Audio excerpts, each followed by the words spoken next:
Students, अब हम करेंगे second part of political science lesson number 1 working of constitution. Working of constitution lesson number 1 है political science का। उसका अब सेकंड पार्ट हम करेंगे page number 70 social justice and equality. ये लेसन जितना बड़ा है इस पार्ट में हो जाएगा। सो 2 पार्ट्स इनफ है इस लेसन के लिए। तो अब तक हम क्या पढ़ रहे थे? हमने डेमोक्रेसी पढ़ा, उसमें फिर हमने राइट्स भी पढ़े थे। लास्ट टॉपिक हमारा राइट टू इंफॉर्मेशन था। Now we have social justice and equality. Social justice and equality are the important objectives of our constitution. मतलब हमारे कॉन्स्टिट्यूशन के ये इम्पॉर्टेंट ऑब्जेक्टिव्स हैं। The constitution has given the guidelines to establish a new society based on 2 values.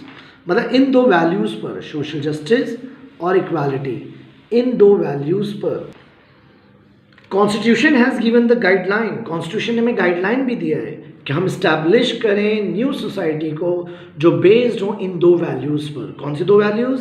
Social justice यानी समाज में एक इंसाफ, justice हो, और इक्वालिटी यानी सबको बराबरी हो। We are following the path laid down by our constitution to achieve this goal.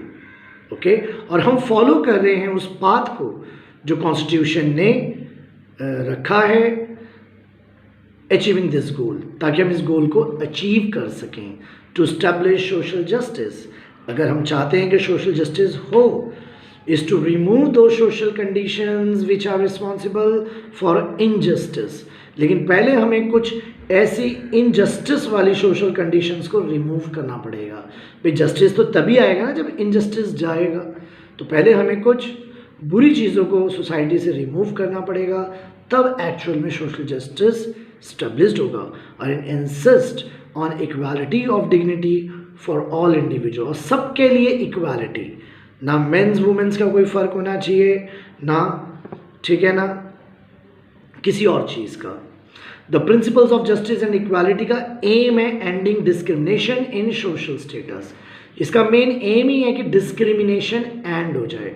Discrimination मतलब क्या होता है? डिस्क्रिमिनेशन यानी भेदभाव करना, तो ऊंचा नीचा, काला गोरा, औरत आदमी, लड़का लड़की, इस टाइप में कोई भेदभाव करने को डिस्क्रिमिनेशन कहते हैं। इन सोशल स्टेटस में सच एज सुपीरियर और inferior on the basis of caste, मतलब अपने कास्ट के नाम पे, रिलीजन के नाम पे, लैंग्वेज के नाम पे, जेंडर के नाम पे, place of birth, race, property, giving equality of opportunities for development to every individual. मतलब कोई कास्ट, रिलीजन के हिसाब से नहीं, बड़ा छोटा, कोई लैंग्वेज, हम इस लैंग्वेज वाले हैं तुम उस लैंग्वेज वाले हो, ना। ये सारे डिस्क्रिमिनेशन जितनी हैं, सुपीरियर हूँ, कोई सुपीरियर अपने आप को समझता है, कोई इन्फीरियर, तो on the basis of caste, religion, language, gender कोई भी डिस्क्रिमिनेशन नहीं होना चाहिए। और देना है हमें equality of opportunities for development to every individual, मतलब हर इंडिविजुअल के डेवलपमेंट के लिए इक्वल अपॉर्चुनिटीज़ हैं। To establish justice and equality efforts are to be made at all levels. अब जस्टिस और इक्वालिटी हो, इसके लिए एफर्ट्स लगाए गए हैं, किए जा रहे हैं at all levels of society, but the government efforts and the policies on this front are more important. मतलब ऐसा नहीं कि सारा काम गवर्नमेंट का ही है जस्टिस और इक्वालिटी का, कुछ समाज का, लोगों का, हमारा भी है। Eight all levels of society efforts हैं, लगाए गए हैं, किए जा रहे हैं। लेकिन इन सारे एफर्ट्स में जो गवर्नमेंट का एफर्ट है, ठीक है ना, और पॉलिसीज़ इस फ्रंट यानी इस बारे में है, वो ज़्यादा इम्पॉर्टेंट है। For democracy to be inclusive one must try to bring all section of the society into main stream. Democracy को सही करने के लिए आपको सारे सेक्शन ऑफ सोसाइटी के लोगों को मेन स्ट्रीम में लाना होगा, ठीक है ना। आप सुनते होंगे, आपने छोटी क्लास में पढ़ा भी है अनटचेबल्स के बारे में, ओके, बैकवर्ड क्लास अभी आने भी वाला है इसी पेज पे, schedule caste and schedule tribes के बारे में आने वाला है, ओके। तो ये नहीं होना चाहिए, क्योंकि अगर ये सोसाइटी इस तरह से डिवाइडेड रही क्लासेस में तो बहुत प्रॉब्लम हो जाएगी। इसलिए हमें सबको मेन स्ट्रीम में लाना है, all section of the society को मेन स्ट्रीम में लाना है, एक साथ एक लाना है। Democracy is in fact a process of accommodating different section in society. अब सारी सोसाइटी एक साथ आ जाएं, एक जगह जमा हो जाएं, एकोमोडेट हो जाएं। एकोमोडेशन का मतलब ये होता है जमा होना, रहना, कहीं पर कलेक्ट होना। ये पॉसिबल है सिर्फ डेमोक्रेसी से। ओके, डेमोक्रेसी हेल्प करती है रिड्यूसिंग द सोशल कॉन्फ्लिक्ट्स। जो सामाजिक झगड़े हैं, समाज में बहुत सारी प्रॉब्लम्स हैं किसी भी टाइप की, उसको रिड्यूस करता है डेमोक्रेसी। और let us take review of the effort made in India in this direction. और हमारे इंडिया में इस डायरेक्शन में क्या एफर्ट्स किए गए हैं वो अब आप नेक्स्ट टॉपिक से पढ़ने वाले हैं। पहला टॉपिक आ रहा है policy of reservation of seats. Now we have policy of reservation of seats. Policy of reservation of seat is mean for दो सेक्शन ऑफ द सोसाइटी। मतलब रिजर्वेशन ऑफ सीट यानी कोई कोटा टाइप होना, किसी पर्टिकुलर सेक्शन ऑफ सोसाइटी के लिए कुछ चीज़ें रिजर्व रखना, उसे रिजर्वेशन ऑफ सीट कहते हैं। For those of society who have been deprived of the opportunities for education and employment for a long period of time. मतलब ऐसे लोग deprived का मतलब ही होता है कि कोई चीज़ किसी को ना मिलना या जो राइट है वो उन तक नहीं पहुंचना। तो जिन लोगों को बहुत टाइम तक, लॉन्ग पीरियड ऑफ टाइम तक राइट्स नहीं मिले हैं, एजुकेशन नहीं मिली है, तो उनको एजुकेट करने की अपॉर्चुनिटीज़ और एम्प्लॉयमेंट देने की अपॉर्चुनिटीज़ को प्रोवाइड करना by reservation of seats. Okay, ताकि वो जो बैकवर्ड लोग हैं वो भी मेन स्ट्रीम में आ जाएं या वो भी फॉरवर्ड आ जाएं। ओके, क्योंकि हमारा देश कैसा रहा है पहले से आपको पता है, यहाँ काफ़ी सारी सोशल इविल्स थे जो धीरे धीरे गए हैं, आज भी बहुत सारे होंगे। ओके, तो उसी सोशल इविल में से एक इविल ये था कि जो schedule caste and schedule tribes हैं, ओके, उनके लिए बहुत सारे राइट्स नहीं थे, तो वो राइट्स प्रोवाइड करना ही आपका policy of reservation of seat है। Okay, accordingly in educational institution and in government services, okay, some seats को रिजर्व रखा जाता है for schedule caste and schedule tribes. यानी वो बैकवर्ड क्लासेस या अदर बैकवर्ड क्लासेस और जो schedule caste and schedule tribe से जो लोग हैं, जो सेक्शन ऑफ सोसाइटी उस क्लास को बिलोंग करती है, उनको भी मेन स्ट्रीम में लाने के लिए उनके लिए कुछ सीट्स को रिजर्व रखा जाता है। Okay, and for other backward classes also. Schedule caste and schedule tribes, prevention of atrocities act. नाम ही एट्रॉसिटीज, एट्रॉसिटी का मतलब होता है किसी पे जुल्म करना, किसी के साथ बुरा करना, इनजस्टिस करने को एट्रॉसिटी कहते हैं इंग्लिश में। दिस एक्ट, इस एक्ट के को बनाया इसलिए गया है to establishing social justice and equality. मतलब समाज में इक्वालिटी हो, सोशल जस्टिस हो। This act prevent any injustice against the people belonging to schedule caste and schedule tribes. मतलब कोई भी इनजस्टिस अगर शेड्यूल कास्ट और शेड्यूल ट्राइब के साथ हो रही है तो ये लॉ प्रिवेंट करता है, ये एक्ट प्रिवेंट करता है ऐसी इनजस्टिस को to be happen. And any act of atrocities committed against them is liable for punishment. और अगर कोई भी ऐसा एट्रॉसिटी, कोई जुल्म, इनजस्टिस अगर किया जाएगा तो फिर वो पनिशमेंट है उसके लिए, मतलब हमारे कानून में फिर उसके लिए सज़ा अवेलेबल है। ओके, लायबल फॉर पनिशमेंट का मतलब ये होता है। नेक्स्ट हमारा है प्रोविजन फॉर माइनॉरिटीज़। माइनॉरिटीज़ किसे कहते हैं? जिस सेक्शन ऑफ सोसाइटी, चाहे वो रिलीजन के हिसाब से हो या रेस हो या लैंग्वेज हो या रीजन हो या कास्ट हो, कुछ भी हो, ठीक है, जिनकी पॉपुलेशन कम होती है उसे आप माइनॉरिटीज़ कहते हैं। माइनॉरिटीज़ मतलब जिनकी पॉपुलेशन कम है, ठीक है ना। The Indian constitution has made several provision for the protection of minorities. तो माइनॉरिटीज़ के लिए, मतलब जिनकी पॉपुलेशन कम है, वो ज़्यादा मेजॉरिटी में नहीं है तो वो माइनॉरिटी हुए, तो उनके लिए भी बहुत सारे प्रोविजंस बनाए गए हैं ताकि वो प्रोटेक्टेड रहें। द गवर्नमेंट ने अडॉप्ट की ऐसी पॉलिसीज़ को जो माइनॉरिटीज़ से कनेक्टेड है ताकि उनको प्रोवाइड की जा सके अपॉर्चुनिटीज़। किस किस चीज़ की अपॉर्चुनिटी? एजुकेशन की अपॉर्चुनिटीज़, एम्प्लॉयमेंट की opportunities. The Indian constitution prohibit, English में प्रोहिबिट मीन्स रोकना, प्रिवेंट करना, क्या रोकता है हमारा इंडियन कॉन्स्टिट्यूशन? डिस्क्रिमिनेशन करने से on the basis of caste, religion, race, language, region. This is a comprehensive provision for minorities. ये एक कंप्लीट प्रोविजन है माइनॉरिटीज के लिए, which fundamentally protects their right to equality, ताकि वो भी इक्वालिटी के साथ जी सकें। फ्रीडम, राइट अगेंस्ट एक्सप्लॉयटेशन, मतलब उनके साथ कोई एक्सप्लॉयटेशन ना हो, इक्वालिटी हो, फ्रीडम हो, और कल्चरल और एजुकेशनल राइट्स भी उन्हें मिले माइनॉरिटीज़ को। नेक्स्ट हमारा laws relating to women and provision for representation.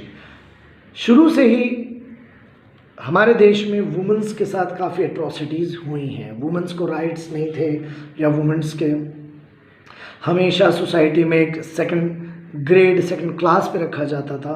तो उससे रिलेटेड भी लॉज हमारा कॉन्स्टिट्यूशन हमें प्रोवाइड करता है।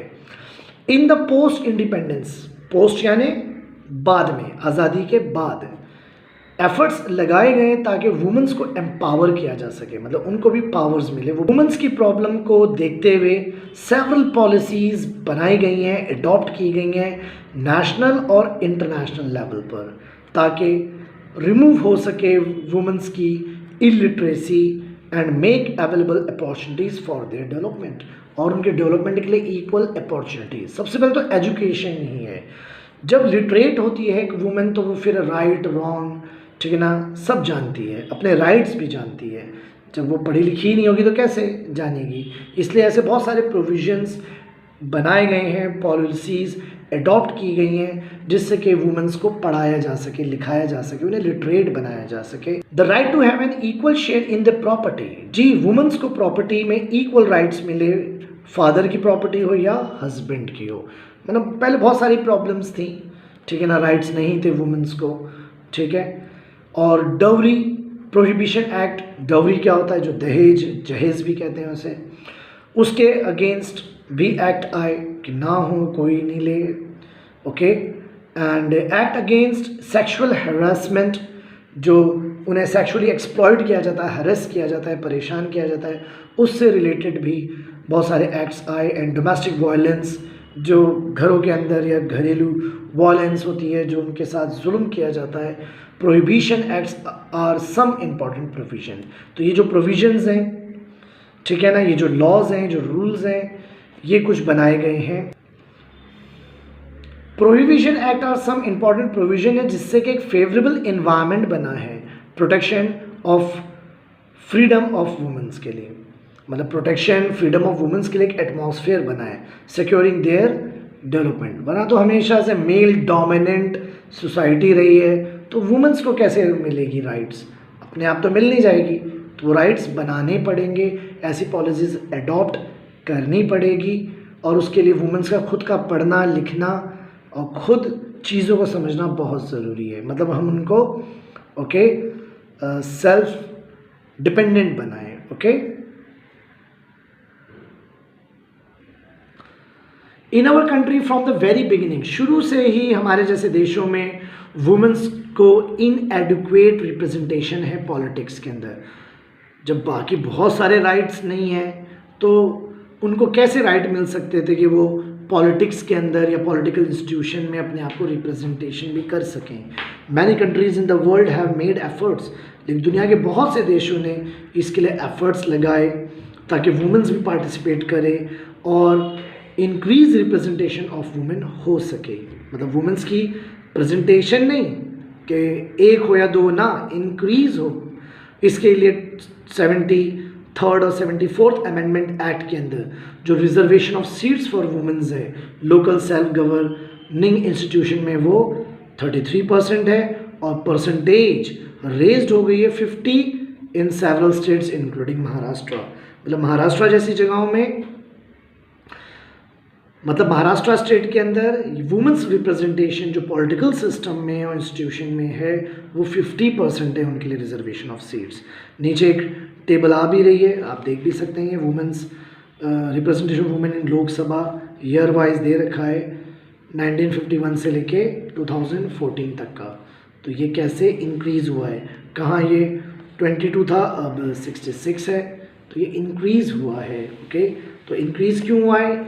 इन्हीं सब बातों की वजह से इंक्रीज़ हुआ है ना, जो एफर्ट्स लगाए गए हैं ताकि वुमेंस को उनके राइट्स मिलें या उनको भी एक रिप्रेजेंटेशन करने का मौका मिले। A national commission for women has been established, एक नेशनल कमीशन बनाया गया है। Similar commissions also exist at the state level, मतलब एक नेशनल कमीशन भी बनाया गया है जो ये सारी चीज़ों को देख रेख करते हैं। नेशनल कमीशन भी बनाया गया है ताकि वो सारी वुमेंस के इश्यूज़ को मॉनिटर कर सकें, देख रेख कर सकें, और स्टेट लेवल पे भी ऐसे कमीशंस हैं। The act for the protection of women against domestic violence एक इम्पॉर्टेंट स्टेप है। अक्सर घर में घरेलू जो औरतें होती हैं, जो घर में औरतें होती हैं, उनके साथ वायलेंस होता है, कोई जुल्म उन पे होता रहता है और वो सहती रहती हैं उसे। तो इस डायरेक्शन में भी ओके कुछ स्टेप्स इंपॉर्टेंट लिए गए हैं। This act underline the need to protect the dignity and self esteem of a women, इसमें कुछ ऐसा किया गया है ताकि वुमेन्स की डिग्निटी, भाई उनकी भी एक रिस्पेक्ट है, एक इज्जत है, वुमेन्स की भी एक डिग्निटी है, उनकी भी एक इज्जत है। ओके, और सेल्फ एस्टीम मतलब उनकी भी एक अपनी रेपुटेशन है। This act rejected traditional forms of domination and authoritarianism and expanded the scope of Indian democracy, मतलब इसने जो पहले से मेल डोमिनेशन था या जो वुमेन्स को राइट्स नहीं थे, ऐसे एक्ट ने, ऐसे कानून ने रिजेक्ट किया है उस ट्रेडिशनल फॉर्म को जो पुराने टाइम से चले आ रहे हैं, चाहे वो डोमिनेशन के हों या अथॉरिटी के हों। ओके, और एक्सपैंड किया है स्कोप ऑफ इंडियन डेमोक्रेसी को to make inclusive in true sense. भाई जब सबका भला है तो ट्रू सेंस हम कहेंगे ना कि ये चीज़ प्रोग्रेस हुई है या डेवलप्ड हुई है या ये सक्सेसफुल है। ओके, तो जब तक वुमेन्स की कंडीशन इम्प्रूव ना हो तो हम नहीं कह सकते हैं कि किस तरह से कंडीशन इम्प्रूव्ड है। Now we have role of judiciary. Okay, judiciary यानी ये कानून, अदालत, जज, ठीक है ना, इंसाफ, जस्टिस को आप जुडिशरी कहते हैं, ये सिस्टम को जुडिशरी कहते हैं। जुडिशरी इन इंडिया प्ले करती है इंपॉर्टेंट रोल, जिससे हमारी डेमोक्रेसी स्ट्रेंथेंड होती है and helping to make towards achieving the objectives, और जो हम सोशल जस्टिस और इक्वालिटी चाहते हैं तो उस ऑब्जेक्टिव को अचीव करने के लिए हेल्प करती है। ये इंटरप्रेट करती है प्रोविजंस को कॉन्स्टिट्यूशन के। Judiciary has always taken into consideration the fundamental objectives of constitution, ये हमेशा जो मेन कोर प्रिंसिपल यानी फंडामेंटल जो ऑब्जेक्टिव्स हैं, जो मेन बेसिक सबसे अहम जो फंडामेंटल ऑब्जेक्टिव्स हैं ऑफ कॉन्स्टिट्यूशन उसको कंसिडर करता है, and also the intention of the constitution maker, और वो ये भी चेक करता है कि कॉन्स्टिट्यूशन मेकर की इंटेंशन क्या है। We will try to understand the contribution of the judiciary. इस रिगार्ड में हम फॉलोइंग पॉइंट से कॉन्ट्रीब्यूशन ऑफ जुडिशरी को समझेंगे। फर्स्ट पॉइंट आ रहा है the basic framework of the constitution. हमारा जो देश का कॉन्स्टिट्यूशन वो डायनामिक है। डायनामिक मतलब सबके लिए, ऑल राउंड, किसी एक जगह जो चीज़ करेक्ट ना हो। ओके, कॉन्स्टिट्यूशन सबके लिए डायनामिक नेचर है, एक लिविंग डॉक्यूमेंट है ये। Okay, the constitution has to change according to changing condition and the parliament has the power. हाँ, कॉन्स्टिट्यूशन भी चेंज हो सकता है चेंजिंग कंडीशन के हिसाब से, और पार्लियामेंट के इसके चीज़ इस काम को करने की पावर होती है कि वो ऐसे चेंजेस कर सकती है, पार्लियामेंट कर सकती है। Judiciary has accepted this power of the parliament to make changes in the constitution, but at the same time specified the limitation on this power. माना ऐसे पावर है जिससे कि पुराना एग्जिस्टिंग आप कॉन्स्टिट्यूशन को बदल सकते हो, लेकिन वहाँ पर जुडिशरी के पास ही पावर है कि वो उसे चेक करे कि क्या है क्या नहीं है, क्या कोई ऐसा तो नहीं है कोई चेंज जो हो रहा है जो पार्लियामेंट कर रही है, लेकिन हमारे जो कॉन्स्टिट्यूशन का बेसिक स्ट्रक्चर है वो चेंज नहीं होना चाहिए। मतलब कोई रूल, कोई कानून बदल सकता है, कोई कॉन्स्टिट्यूशन में अमेंडमेंट हो सकता है, लेकिन हमारा जो बेसिक स्ट्रक्चर ऑफ कॉन्स्टिट्यूशन है, मतलब जो मेन बेसिक स्ट्रक्चर है हमारे कानून का, उसमें चेंज नहीं हो सकता है, वो चेंज नहीं है। तो ये जुडिशरी का काम है कि वो इस चीज़ को चेक करे कि पार्लियामेंट कर क्या रही है आखिर, ठीक है ना। The The judiciary has taken a stand that the parliament while amending the constitution cannot alter, नहीं कर सकती अल्टर, पार्लियामेंट नहीं कर सकती अल्टर हमारे बेसिक स्ट्रक्चर को। ओके, ये राइट जुडिशरी के पास है, जुडिशरी से चेक करेगा। ओके, सेकंड है हमारा significant judiciary decisions. Okay, the protection provided to the citizen by the fundamental rights in the constitution has been made more meaningful.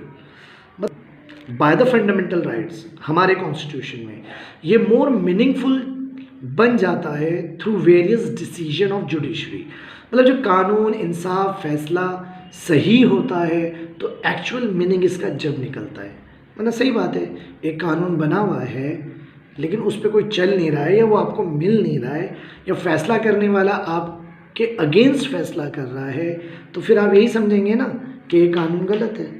Some of the important subjects on which the court has given judgment includes, किन किन बातों में court ने judgement दिए हैं या दे सकती है, वो है राइट्स ऑफ चिल्ड्रंस के बारे में, प्रोटेक्शन ऑफ ह्यूमन राइट्स, जो हमारे अधिकार है एज ए ह्यूमन वो प्रोटेक्टेड रहे, protection of the honour and dignity of women, women की डिग्निटी और ऑनर प्रोटेक्टेड रहे, इंडिविजुअल फ्रीडम भी, ट्राइबल एम्पावरमेंट।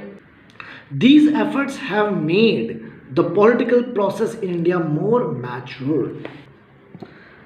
तो इस चैप्टर में हमने क्या पढ़ा, हमने एक रिव्यू लिया constitution and working of the government के बारे में, और on the basis of constitution, constitution के बेस पर। Okay, there are many challenges भी हैं। अब ये तो हमने सिर्फ इस चैप्टर में एक रिव्यू लिया है कि हमारा कॉन्स्टिट्यूशन क्या है और उसकी वर्किंग कैसी है गवर्नमेंट की on the basis of constitution, मतलब कानून और उस पर बेस वर्किंग ऑफ गवर्नमेंट को हमने पढ़ा है। ओके, बट बहुत सारे चैलेंजेस भी हैं बिफोर इंडियन डेमोक्रेसी, बहुत सारे चैलेंजेस हैं। अब हर चीज़ परफेक्ट तो नहीं है, बहुत सारे चैलेंजेस हैं। Government acts and policies have not put an end to all the problems, बहुत सारी प्रॉब्लम्स हैं जिसको गवर्नमेंट के एक्ट्स, कानूनों ने और पॉलिसी ने एंड नहीं किया है, अभी प्रॉब्लम्स हैं। There are several new problems confronting us, बहुत सारी नई प्रॉब्लम्स आ गई हैं। What is important is that the people in India have developed a democratic mindset. देखिए, प्रॉब्लम्स तो आती रहेंगी, कोई ना कोई चैलेंजेस तो आते भी रहेंगे। ओके, लेकिन एक्चुअल चीज़ है कि इंडिया के लोगों का एक डेमोक्रेटिक माइंडसेट बने। ओके, ये इंपॉर्टेंट है। In the next chapter we will study election process in India. Next chapter में हम इलेक्शन प्रोसेस के बारे में पढ़ेंगे। तो this is all about your content of the lesson, जो लेसन का मेन कंटेंट है, जो लेसन का मेन मीनिंग है, जो सिलेबस का पार्ट है, वो मैंने आपको बता दिया। बॉक्सेस को आप थोड़ा देख सकते हैं, वो कुछ बॉक्सेस इंपॉर्टेंट हो गए, हम असाइनमेंट में ले लेंगे। अब मैं कुछ आपको इंपॉर्टेंट क्वेश्चन दिखा देता हूँ, वो आप मार्क कर लीजिए। ओके, सो क्वेश्चन नंबर 3 का 1 3, 4 का 1 2, 5 का 1, ये ज़्यादा इंपॉर्टेंट है। ओके, और एक यहाँ से क्वेश्चन नंबर 2 का 1। तो these are your important question. Okay, thank you.